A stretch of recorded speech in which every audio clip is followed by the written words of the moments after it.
And you have to have great quality information, and you have to understand that it's the relationships you have and how you use that information is what determines how well you're going to do in this business. So last week, or actually 3 weeks ago, I closed my first $1 billion deal. And it was a series of 5 ground leases for 4 million buildable square feet. TF Cornerstone in Fort Greene, Brooklyn is going to build about 6,500 apartments. And we got that transaction by implementing these techniques that we've used. And I will tell you that if you think about the competitive advantage, one thing that Eric didn't mention, I've been a broker in New York City for 42 years. For 26 years and 46 days of those 42 years, I owned and ran a company called Knakal. Paul Massey and I started with a secretary in an 800-foot office, grew it to 250 people. From 2001 to 2014, I know CoStar is a sponsor here, but CoStar started tracking the New York City market in 2001. From 2001 to 2014, the number 2 company in New York had sold about 1,300 buildings over that period of time. Knakal sold over 4,000. So we were a local popcorn stand working only in New York City, competing with regional, national, and global firms, and we kicked their ass every day. And we lapped the field by more than 3x for 14 years in a row. I don't know that any company has exhibited that level of dominance in a particular market anywhere in the country. And we did it with basic fundamentals and understanding that prospecting and focusing on prospecting is something that will help get you there.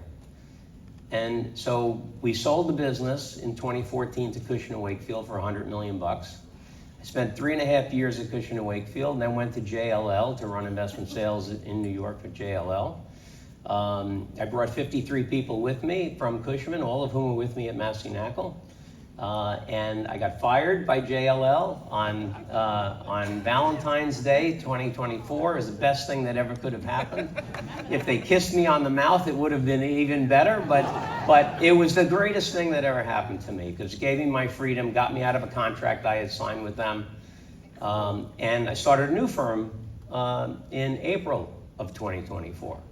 We've been open about 1.5 years. We currently have about 20 people, and we are so focused on information and quality information that once again we're kicking the big boys' asses all over the streets of New York, and I love that.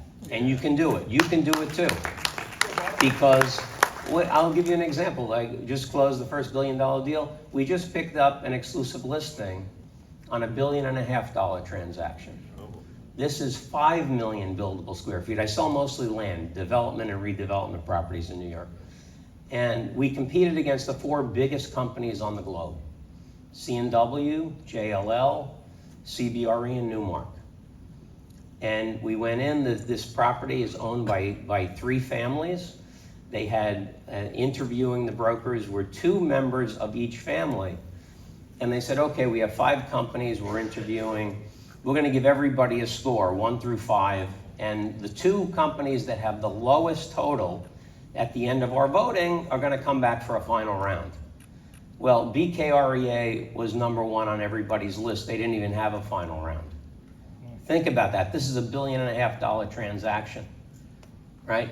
Why did that happen? Because our information is unbelievable. And I will tell you that I'm a firm believer in the fact that when you talk about prospecting, you have to be offering something of value. Making calls is great, but if you call up people and say, hey, do you want to sell your property? I'm a real estate broker, they're going to slam the phone down on you. You're not doing anything for them, you're doing things for you. You have to call and offer something of value. If you are collating and gathering unbelievably great information, that's powerful. Think about the assets that our clients own. Probably amongst the most valuable assets they own, and a big chunk of their net worth. If you're telling them something that's impacting the value of their property, or gives them insight into what their property is worth, they're going to want to listen to you. And you want to answer questions with, and the most frequently asked question you're going to get if you're a real estate broker is, how's the market? 99.9% of brokers answer with adjectives. If you're answering that question with adjectives, you're not an expert. Think about that. You have to answer with statistics. What do I mean by that? Well, you ask me how things are going in New York City. I'll tell you that using Manhattan as a microcosm of New York City, south of 96th Street, there's 27,649 investment properties. The average turnover of that stock of buildings in the average year over the last 42 years has been 2.6%. That means in the average year, 719 properties sell. The highest it's ever been is 4.3% in 2014. The lowest it ever was 1.2% in 2009. Usually at the bottom of recessionary periods, the turnover is 1.6%. This year, annualizing what's happened year to date, it's running at 1.8%. And there are a variety of reasons for that, but you understand, you hear me talking about the market, you say, hey, this guy knows what's happening in New York, right? But you can look at every single product sector and understand more about what's happening than anyone else if you just put a little effort into it. Now, I'll tell you, I've over the years hired and seen hundreds of brokers try to do this. There are three characteristics that are present in every top broker. Number one, they are a market expert. And my broker coach, Raj Santomassimo from the Massimo Group, I've been working with him since 2011. His brother Vince is here. Vince, if you have a chance to talk to Vince today. Because the coaching has changed everything about the way I operate and has been really accretive to the process. But three things that are embedded in every top broker across the country. Number one, you're an expert at something. And it's much easier to narrowly define what you do in a very large, dense market. It's harder in secondary and tertiary markets. But to the extent you can focus on something that's so narrow that you can know everything about it, you get it under your fingernails.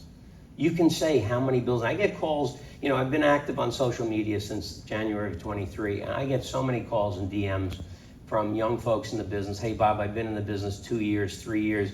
I'm competing with people who have been in the business for 20 years. How do I compete with them? I said, it's easy.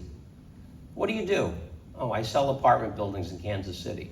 Okay, how many buildings are in your market? Well, I don't know. I said, okay, as soon as you get off the phone with me, go to the store, buy a map, draw a line on the map around what you think the boundary of Kansas City is, count the buildings. Go out, walk the streets, count the buildings, and understand how many buildings there are. How many sold last year? How many sold the year before that? How many sold the year before that? What was the average price per square foot? What's the average price per unit? What's the average cap rate? Understand the market, and I guarantee you go into a client who owns a building and is thinking about selling it, they're going to be blown away by what you know. And I guarantee you that the broker with 20 years of experience doesn't know those numbers. What a competitive advantage. And that's all with specialization and focus and picking a sector of the market that's so small that you really can become the expert. And you can be the go-to person for that.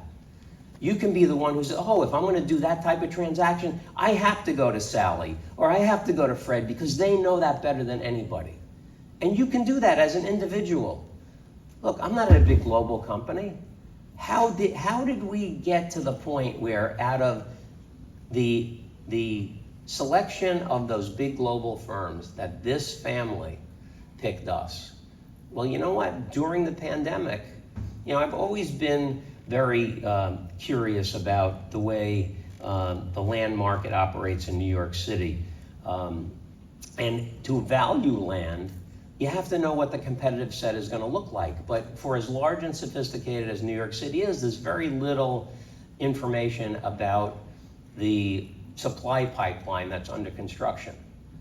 So I said, if I'm standing in front of a building and I see cranes lifting up buckets of concrete and that's under construction, I got to go out and count them.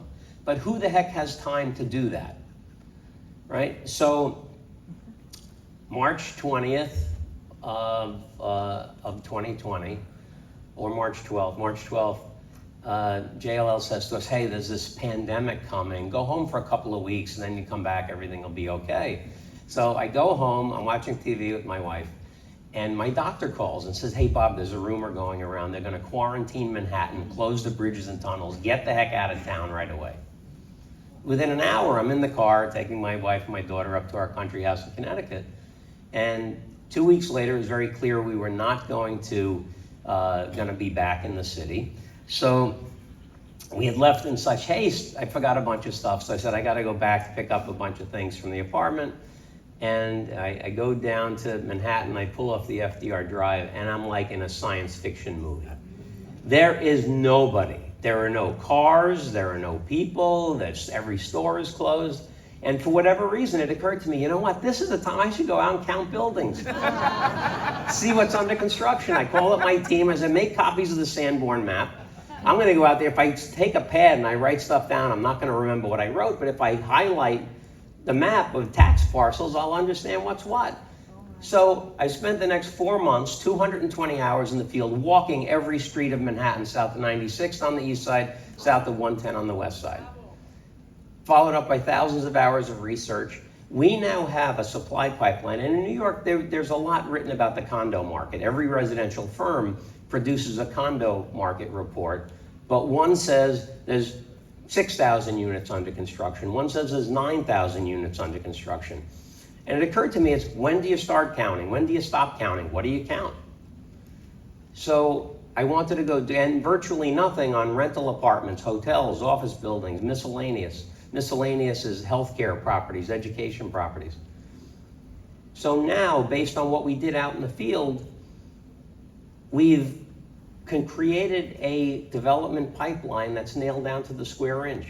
We know every apartment that is under construction for condo or rental, every hotel room, every square foot of office space, every building, we have it nailed down to the square inch. And since we did the field work, we've tracked every construction permit, every demo permit, every foundation permit the city's issued. We have this down to a science.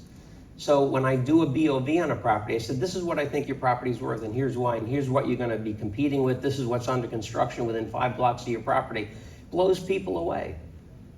So we went in to these families and gave them the pitch, and we put so much information on them that it was so clear that we knew the market better than anybody else by a long shot. So what I did, I took these sections of map that I had out in the field with me, started taping a couple of pieces together to see what was happening in a neighborhood. Before I knew it, I had a 24-foot long map, 10 feet wide, that had identified every single site that was under construction, had been demolished, potential development sites. New York is an as-of-right zoning jurisdiction, so we looked at every property that was built to less than 25% of its max density, potential assemblage sites.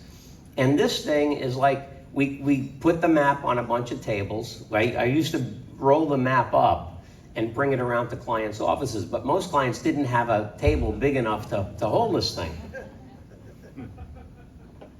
And then I was going to a client's office one day, I got caught in the rain, I said, this doesn't work.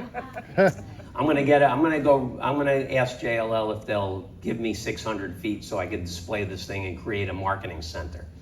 And of course they say, hey Bob, if we give you 600 feet, we gotta give everybody 600 feet. So I went down the street and I rented an office, put the map on a bunch of tables, I call it the Knakal map room. And it's got everything you possibly could wanna know about the development site market in New York in that one room. So what has it done for my business? Over the course of my career, I've given over 10,000 pitches. I've won 26% of those pitches on average. In the Knakal map room, we've given 71 pitches. We've gotten 69 exclusives. That's unbelievable. I never, ever would have thought that was possible. But what is that? That's the power of information. That's the power of information. And you have to create that information on your own. You can't rely on a third-party aggregator. Why? Because if you're pulling a report from a third-party aggregator, a 5th grader could pull that same exact report. You telling me you are as effective as a 5th grader? So bolster it. You're talking to clients and you're getting market information all the time. Create a data set that you have and nobody else has. And that expertise will be such a differentiator for you that it will create a competitive advantage. And you'll be amazed what happens to your business. So getting back to the three things that all top brokers have. Number one, an expert in a thin slice of the market. Small enough so you can understand everything about it, but big enough that you can make a good living doing it. You could be the best expert in the world at one building. You can't make a living doing that. So expertise, number one. Number two, passion. You gotta love it. You come to a conference like this, you're probably very passionate about real estate, but you have to love it. You have to love it. Why? Because no matter how good you are, the market always has been, is, and always will be cyclical. So through no fault of your own, you're gonna have tough times. You could be the greatest broker in the world. You're gonna have tough times. I've had tough times. Everyone has tough times. You gotta love it because the passion for the business will get you through the tough times, keep you around for the times that get better, and they inevitably will get better. So you gotta love it, you gotta have passion for it. Number three, you have to use discipline well. Now I say use discipline, not have discipline. Everybody in this room has access to the same exact amount of discipline, but we all choose to use it differently. So think about what Abraham Lincoln said. Abe Lincoln said that discipline is choosing between what you want now and what you want most. What do you want most? So these three things, this expertise, passion, and using discipline well. And why is using discipline so important? Now I'm going to talk about prospecting a little bit, but prospecting is kind of boring, right? It's kind of mundane, but it's something you have to do, right? So we use in the office, we always say the Stonecutter's Creed. We say, go pound the rock, pound the rock, pound the rock. What does that mean? So the stonecutter comes into the shop in the morning, sits in front of a big piece of rock, pulls the mallet out, and boom, 10 blows, 50 blows, 75 blows, 99 blows, rock's still sitting there. 100th one, boom, rock splits in half.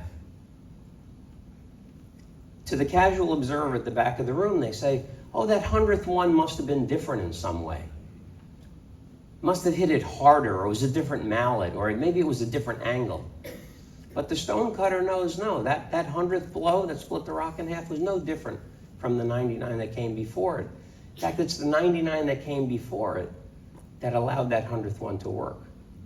So if you are doing fundamentally the right things, and you do them over and over and over again, they will work for you. But you have to do them day after day, week after week, month after month, year after year. In my case, decade after decade. Still, the number one thing I do, my number one goal every week, is to connect with 100 property owners a week. Not dial. I don't give a shit how many times you dial the phone. If you don't get anybody on the phone, that's not going to do anything for you. Some people count dials. Who cares? I'd rather you dial the phone 10 times and speak to 9 people than dial 400 times and speak to nobody. Count your connections. My goal is to connect with 100 people every week, 100 property owners. And get around to asking them, hey, anything in the portfolio you want to sell? If I don't ask them that question, it doesn't count as a connection for me. So it used to be, my goal used to be 50 connections a week. And I was sharing this story with a couple of folks at the bar last night. And you guys Seinfeld fans? Yeah. You know, so you know the stop and chat, right? Well, you know, somebody says, hey, how was your weekend? Before you know it, 11 minutes have gone by. Well, during the pandemic, I'm working from my country house, and all of a sudden, I'm making 80 connections a week. I used to make 50, and I'm making 90, I'm making 100, 120. And it occurred to me that the reason I was so effective is because they didn't have any stop and chats. They didn't have any interruptions. But if you put your mind to it, and then it made me think, you know, I can do this. I can get 100 a week. And before I started the new company, the year before I started the company, 2023, I averaged 114 connections a week. Now I'm hovering between 80 and 90 a week because I have to run the company and I got other stuff going on, so it's tough to do it.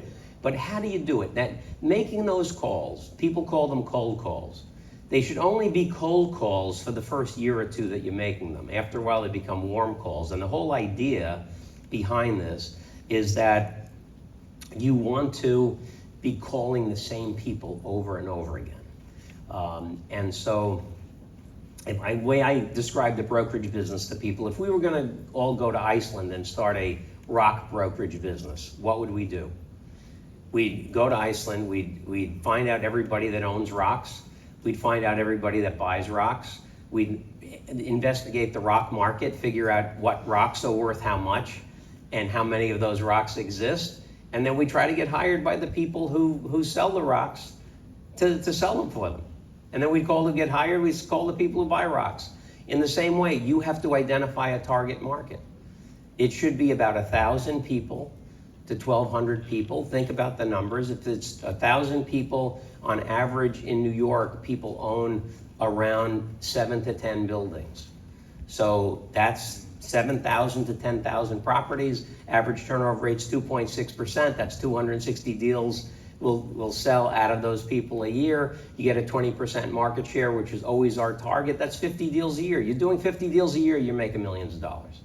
You have to think about it analytically. It also, when you're making prospecting calls, think about what your version of success is and your probability of success. I know that about half the stuff that goes on the market actually sells. If what sells is 2.6%, double that is about 5%. What does that mean? 1 out of every 20 people I call is going to say yes to me. So if I get hung up on 19 times in a row, I'm dancing in the street because I know the probability is really high that the next one's going to say yes. So understand what your probability of success is. And then also think about when you're making these calls, here's a question for you. Who's a better prospect for you? You're making your prospecting calls and somebody slams the phone down on you, won't talk to you. Next person you call, hey, you're on the phone for 20 minutes. You have a great conversation with them. Who's the better prospect? Prospect 1 or prospect 2? 1. Why? They're direct. Prospect 1 is the better prospect. If you call somebody for the first time, they don't know who you are, and they talk to you for 20 minutes, they're bored. They have nothing, they'll talk to anybody who calls them for 20 minutes. But you get into the person who is tough to get to, that's a real achievement. I have a client in New York, a guy named Harry Maclow, he's a big developer. I called this guy for 2.5 years before he took my call. I called him 7 o'clock one night. His assistant had gone home for the day, picked up the phone. Hey, Mr. Maclow, Bob Knakal from Coldwell Banker, that's the company I started at. I'd like to tell you about what we, yeah, Bob, I know you leave messages for me all the time. What do you want?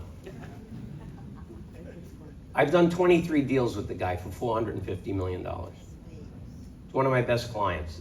My wife and I go out with he and his wife socially. I broke through the guy. The guy never took anybody's call, but you get into somebody like that, it's a fantastic thing. But I also want you to understand prospecting when you're making these calls, and it's so important to make calls, you have to block time out weeks in advance.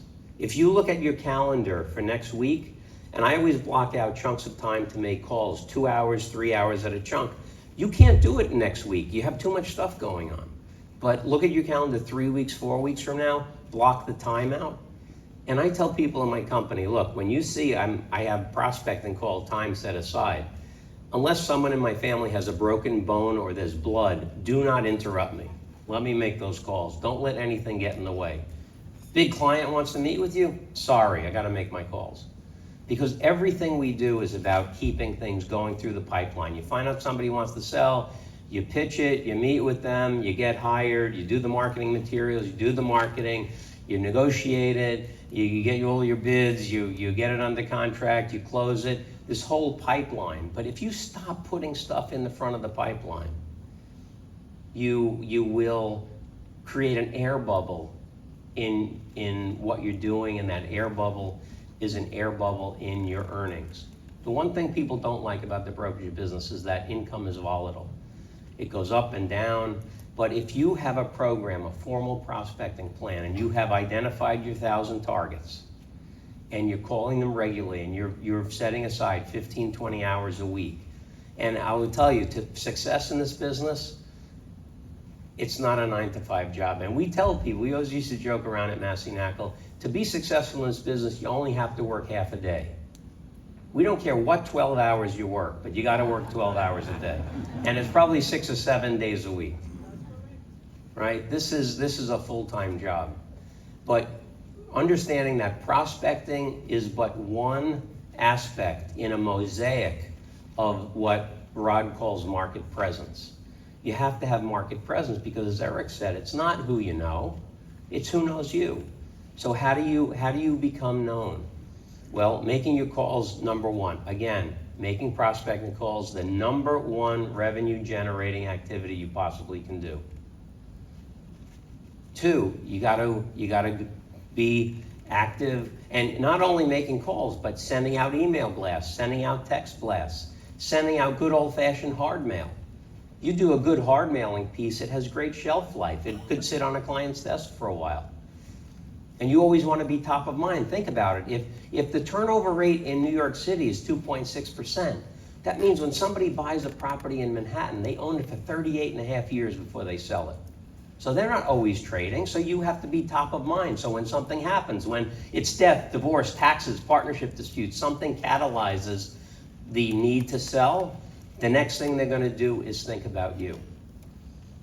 Right? So you have to be sending out your hard mail, create content, go to networking events, be active on social media. All of these things are a mosaic called market presence.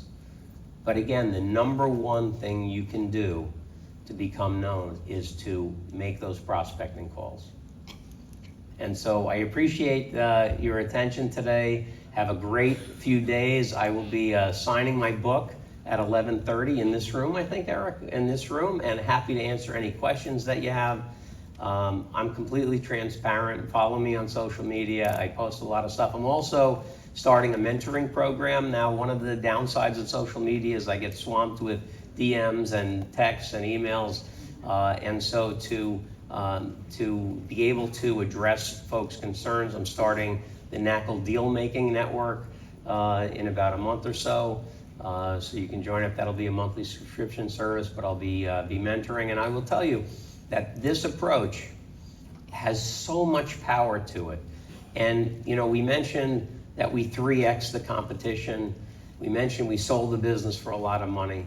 But I will tell you, and I'll leave you with this thought, that my proudest legacy in this business, and what drives me, is that today in the New York City investment sales world, in New York City, there are 33 companies or divisions of companies that are either owned by or run by people that learn the business at Massey Knakal. And now in the same way, I have a bunch of energetic, hardworking folks that are at my new company, and I know someday they're gonna have their own company, or they're gonna be running a division of a company or something like that. That gives me tremendous pride and tremendous satisfaction to help other people succeed. So hopefully you guys got something out of this. Thanks for your attention again, and have a great few days here.